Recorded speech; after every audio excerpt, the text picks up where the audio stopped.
Hello, everyone's Forest Focus ahead of a game Nottingham Forest fans cannot wait for on Tuesday night, but how are Liverpool supporters viewing the game? Joining me to give his view is writer and podcaster Josh Williams. Josh, great to have you back on the show. How are you doing this evening, mate? Doing good, mate. As I said before we came on, I've just watched Arsenal lose yet again. So nice feeling as a Liverpool fan. Although slightly annoyed that Man United won. I mean, I suppose you can't have everything.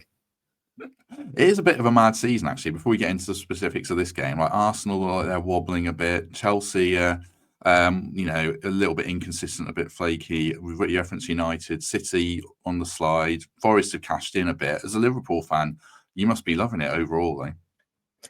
Yeah, well, I've speculated about this quite a lot. I can't work out really whether everyone's terrible versus previous seasons or everyone's now just pretty good to the extent that the gap between the team that's third versus 14th is really not that big. Like you can go and see the likes of Bournemouth really compete now with Chelsea, for example, at Stamford Bridge and things like that, and obviously Forest flying high as well. So I think it is a strange campaign, and I think at the top of the table, the only team, in terms of the teams that are usually up there, at least the only team that looks in a similar mould to the past couple of years is Liverpool, and that's why we're currently leading the table by I think it's 6 points at the moment with the game in hand.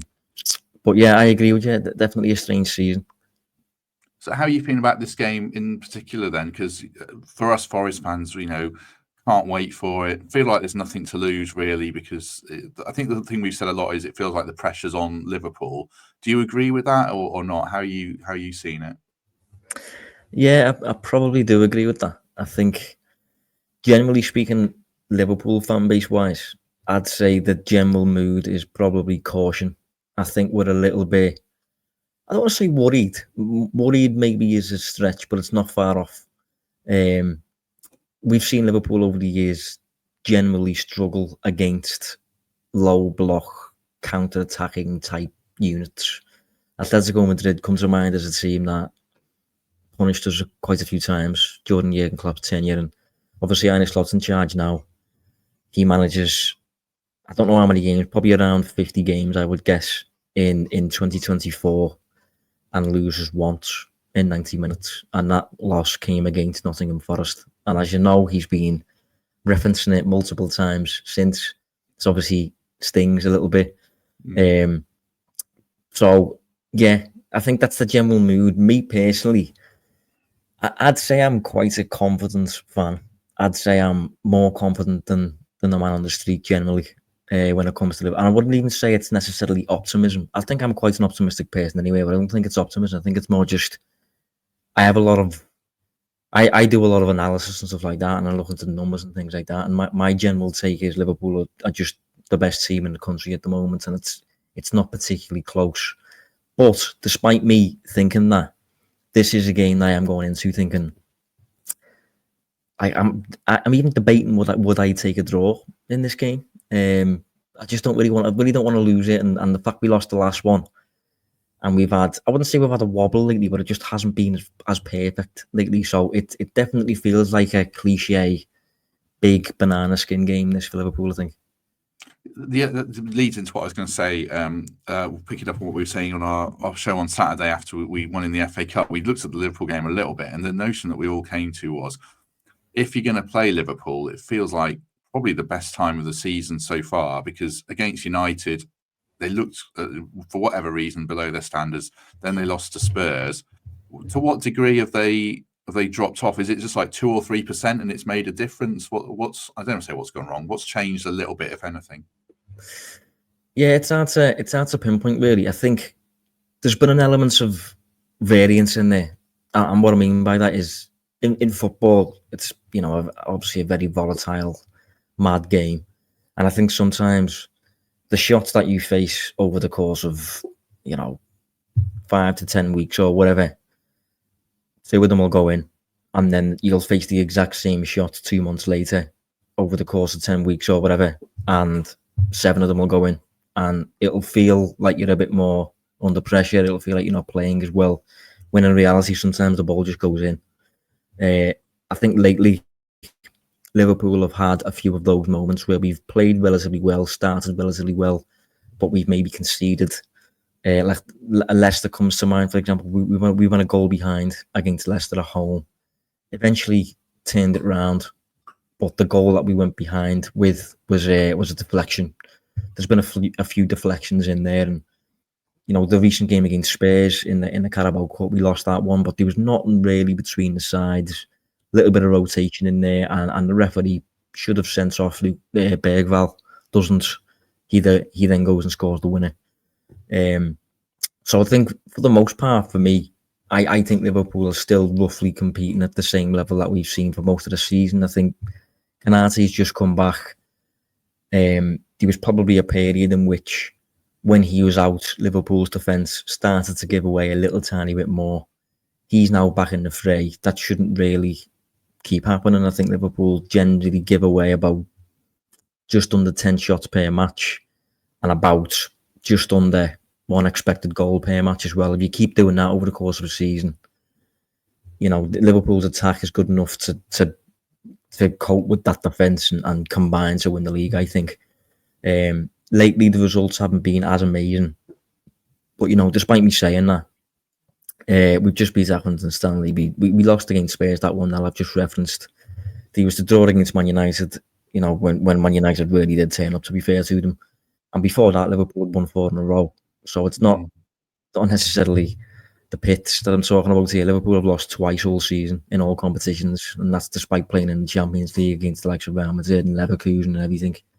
One of those losses was against Forest, as you know, and the other one was against Spurs very recently. So I think we're generally okay, but again, going back to the man on the street, probably be a little bit more concerning me. Do you think part of the kind of heightened attention is because there's so much focus on Alexander-Arnold around his contract situation, and he dropped an absolute stinker at United? Does that make it look worse than it is, do you think?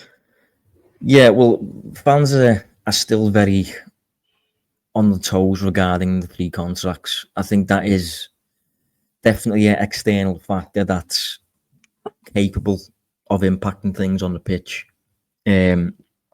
Alexander-Arnold, when he has a bad day, he's got that body language about him where he can look like he doesn't fancy it. Whereas when he's playing well, that same body language translates to almost arrogance in a good way, really, though. I think Roy Keane recently compared his body language to John Wayne.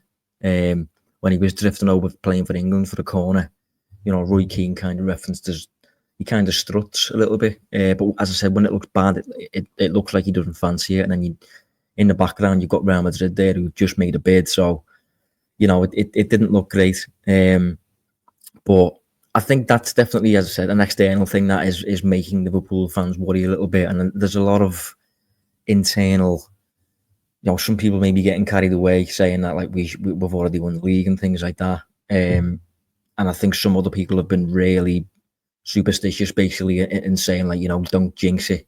Fully believe in black cats and broken mirrors and all that stuff.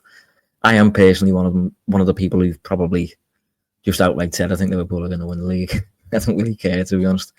But yeah, just as it gets to the business end, and with the contracts still unsolved, there's a little bit of internal, I don't know what the word is, noise, maybe, a little bit of squabbling, but it's the kind of thing that had just disappeared as soon as we get a win. And this would be a big one to win, I think. Yeah, it would be for you. Obviously, it would be for both teams. I mean, I'm obviously, as a Forest fan, looking for weaknesses in the team. And there aren't many, if any. But I kind of wonder, are the fullbacks probably one area you're concerned about? As an eye testing, it looks like Andy Robertson's on the slide a bit. Is that fair or not? Yeah, that's definitely fair. Yeah, I've been saying that all season really. I think he's got a lot of minutes in his legs, and got to bear in mind Liverpool signed this fella over 8 years ago, I think. So, he's done his job. This is not Robertson suddenly. He's not suddenly terrible. We still love him and all that, but it's just a realization that the demands on his shoulders.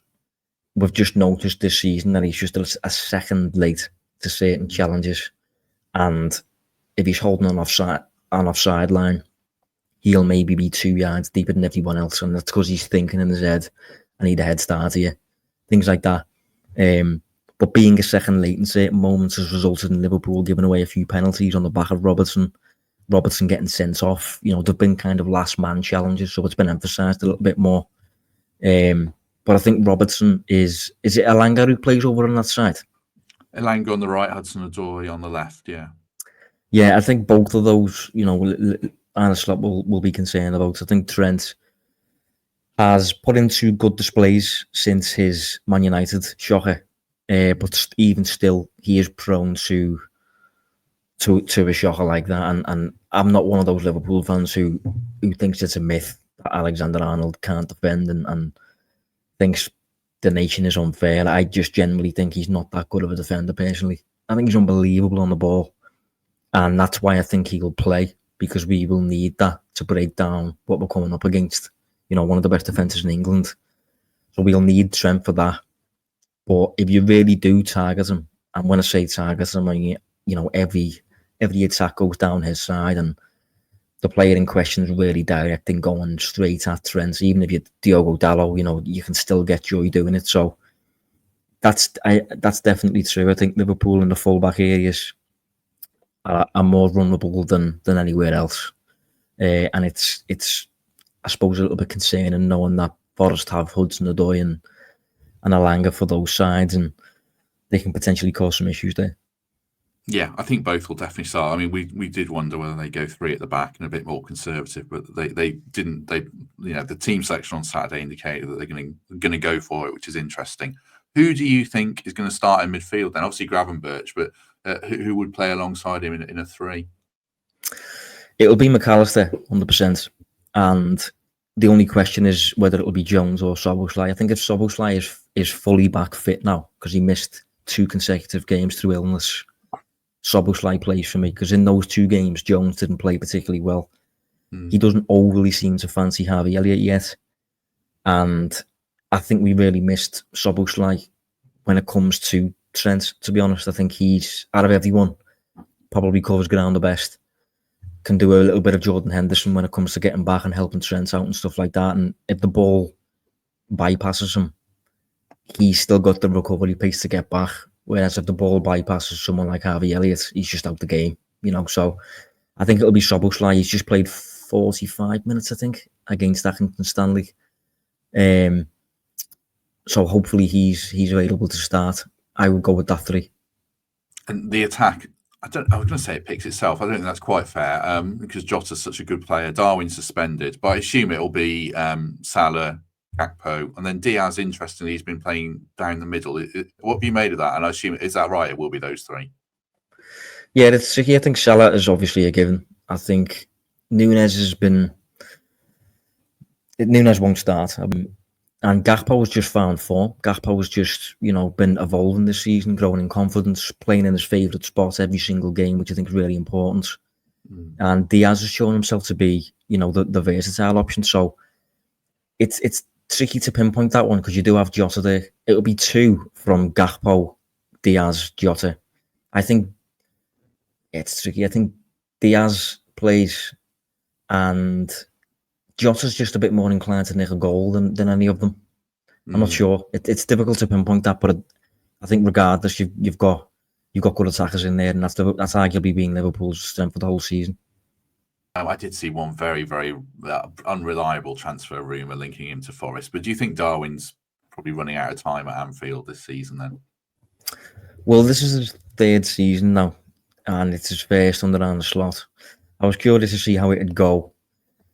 The thing I've always kind of hung my hat on when it comes to Nunes is as a flaw, he's just really dangerous, very involved in everything. Runs in behind, gets tons of shots. I think he averaged more shots per 90 than any player in the whole of Europe last season. So he misses a lot of them, of course, but he's just very involved. This season under Slot, he's like doing more defensive work and things like that and trying to be a bit more of a team player. But as a result of doing that, he's just become a bit ordinary. Doesn't really he's getting about half as many shots now. Doesn't feel as involved. Liverpool are benefiting from it.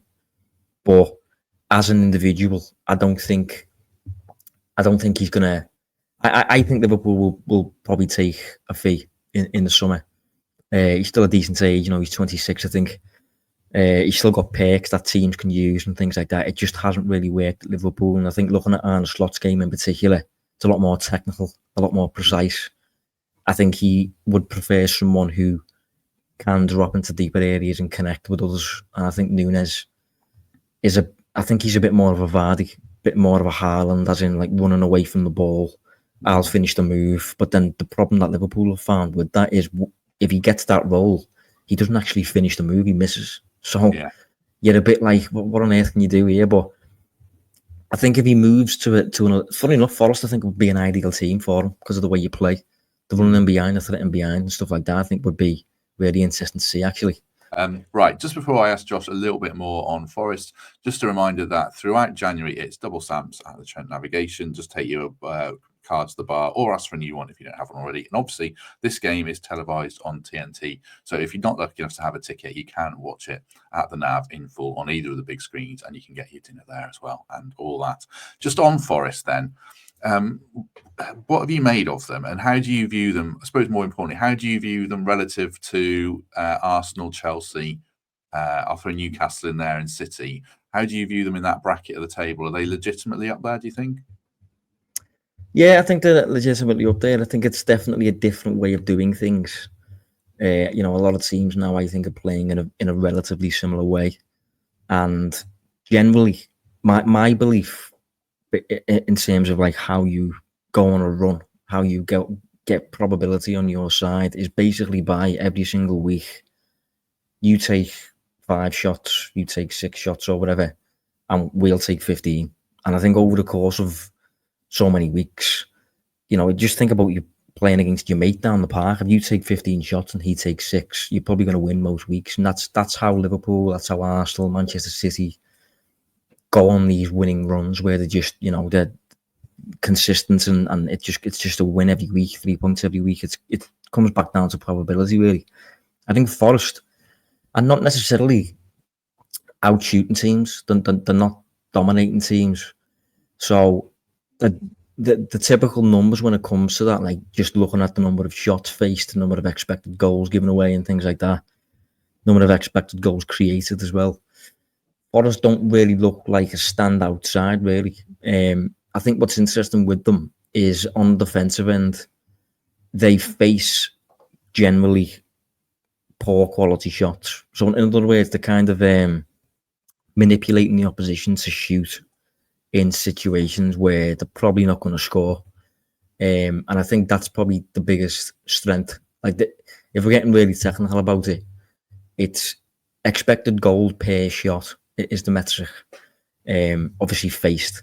The worst in the league for that is Manchester City. And I think we've seen that bear fruit this season, when it comes to City don't face much, but when they do, it's just a clear-cut opportunity against Ederson, and it usually goes in. And that's why City is struggling this season. The average shot that City face has about a 14% chance of being scored. That doesn't sound very high, but it is, because that's per shot. Forest, by contrast, are the best in the league. 0.08, sorry. So an 8% chance of each shot being converted against Forest, which again doesn't seem that far away from City. But as an average, that's the best in the Premier League. So I think it goes back to this, coming up against the block. You've got bodies between yourself and the goal. Maybe you're shooting a little bit more from outside the box and things like that. So it's definitely a different way of doing things. But I think Forest have almost benefited from really knowing what they are, really knowing their own identity. And this is exactly what we do, and we get really good at doing it. And I think that's what's happened. And I use Atletico Madrid as a an example area in the show. That's how I see Forest a little bit, as that Atletico Madrid in the Premier League a little bit. And Nuno's done this before, by the way. Yeah, massively. It's interesting you say Atletico Madrid. Darren Fletcher was on Monday, and he said that he compared Forest to Atletico Madrid, having watched them in the Champions League as well. I think that's a good comparison. Any particular players at Forest that you admire, having seen them in person? And I'm not saying that I would like Liverpool should sign them, but just players that you have respect for, having watched them this season from Forest. Yeah, well, I think last time I appeared on, I did touch on quite a few players. I think Aina is one that I mentioned. He's since gone on to have a very good season. Obviously, Elanga's got a lot of pace, and Hudson-Odoi tricky as well as an individual and stuff. Milenkovic, I remember touching on, and I think he's went on and had a really good season. I think he suits the low block style where there's a lot of aerial balls coming in, maybe crosses, and he's just dealing with them. He used to do that for, pretty sure it was Fiorentina that he played for. Yeah, it was. Yeah. And obviously, shout out to Chris Wood. I mean, I did appear on earlier this season, and I like to think I was not like playing him down. My intention was to play up Kanate and Van Dijk as two absolute units who are also really fast and not giving their opponent a sniff. Chris Wood, though, as so efficient, mate. Just as having such an efficient season where, again, similar to other top strikers, going back to me Liverpool, City, Arsenal point, he's not dealing with a ton of shots. He's not getting served to him on a plate. He's just kind of dealing with what he's got, maximising it, being really efficient, delivering when the moment's there. Some of his finishes, there was a finish a couple of weeks ago. Can't remember exactly who it was against, but he lobs the keeper. Was it Everton maybe? Everton. He lobbed Pickford from Elanga's header. Yeah, they played a headed 1-2. It was great.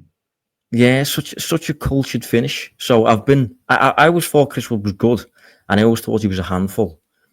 But I'm not sure I thought he was capable of the season that he's currently having. So fair play to him. But one thing I should probably ask you is, I think in the Anfield game, I don't think he starts.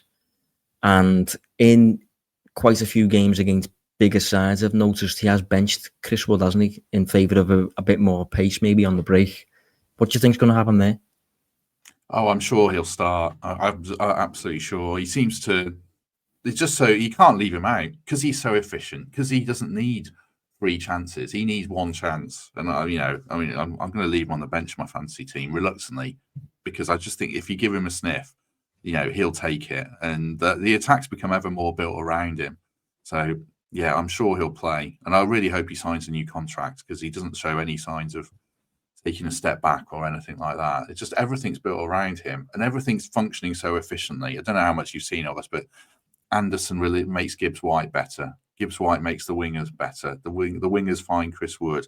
The back four is unbelievably solid. I was going to ask you about Nico Williams. I mean, he's cemented the left back spot, and he's been in such good form since he kind of got in ahead of Moreno. And defensively, he's playing as a left back, and I don't think he is a left back.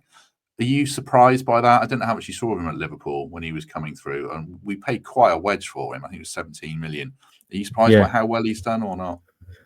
Yeah, I think I probably am. Yeah, I think I'm right in saying he's right-footed as well, and he's playing at left back for you, which is interesting. Correct. Yeah. I think when he initially came on the scene, he struck me as a runner above anything else. I think likes to overlap and things like that. And there was a period shortly after his breakthrough where he starts playing for Wales and starts to show kind of shades of playing as a wing back, really, where he was just those wing backs who've got a knack for just getting a goal, like a Marcos Alonso or someone like that.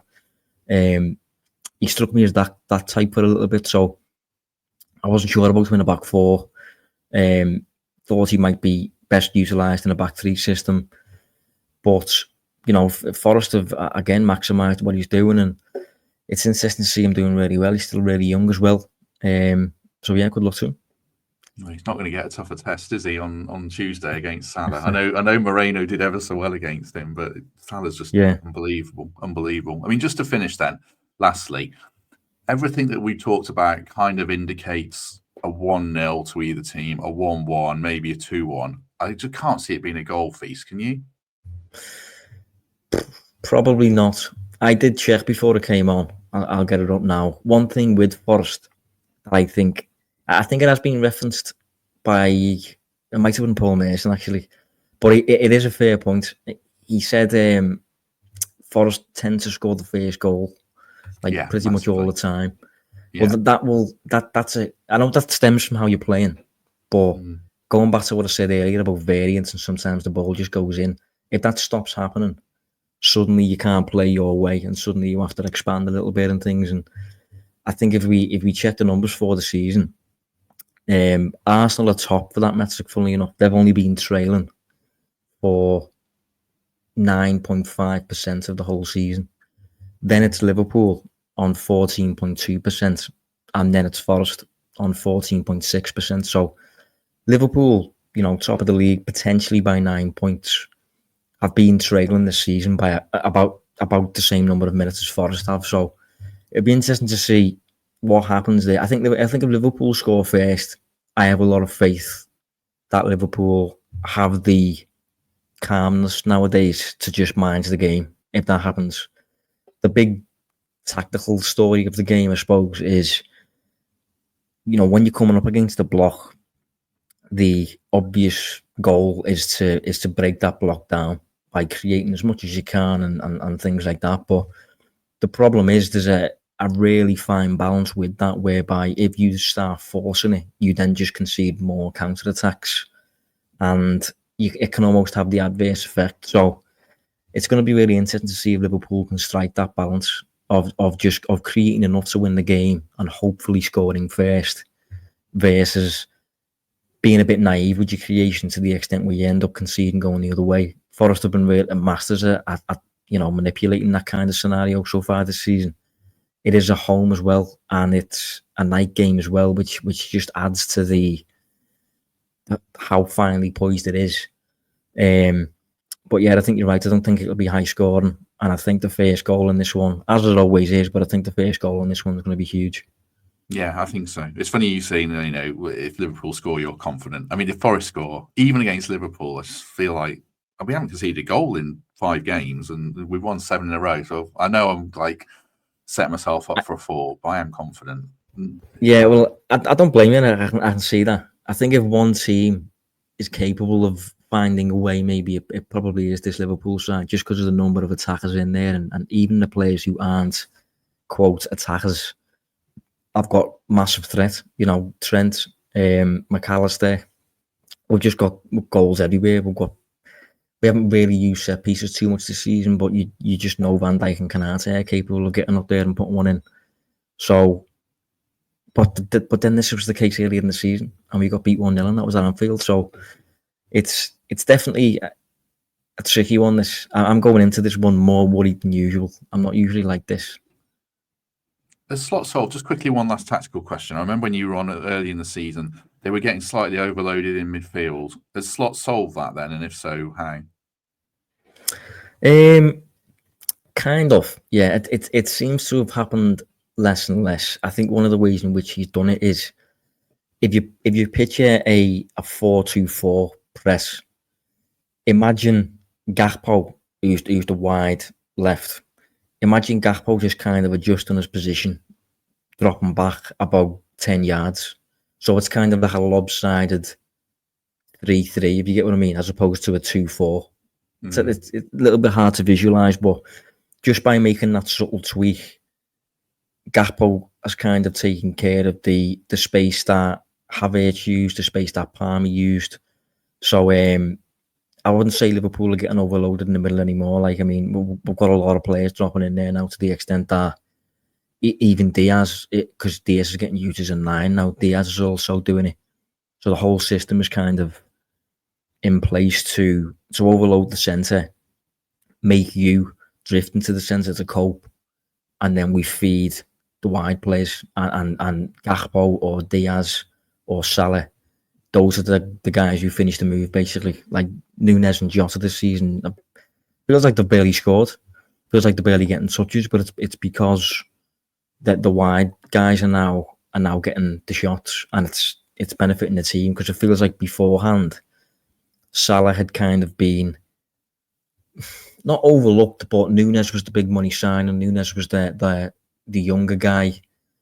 Salah can do everything, so you kind of try to accommodate Nunes, whereas Slots came in, and it's been a bit more like, well, Salah's my best attacker, let's just run everything through him, and that's what Slots has restored, and it's resulted in Salah having a season so far that's, in my opinion, probably the best we've seen of him. But it's going to be interesting to see how that works against Forest. Yeah, I just wonder. I asked that because of Gibbs White. Really, I don't know if you saw like the Wolves game where we find Gibbs White in acres of space against some teams, and he's finally, well, not finally, he's always been good, but he's finally turning those into numbers of goals and assists. And whether Gravenberch just does a number on him or Liverpool do a number on him, it's an intro. There's lots of little interesting pockets of the game around. Obviously, Salah and the wide men and players like that. Well, what I will say is one thing we've noticed with Alan Slot, which I'm not sure I mentioned this earlier in the season or not, but Slot seems to be a real like second half guy.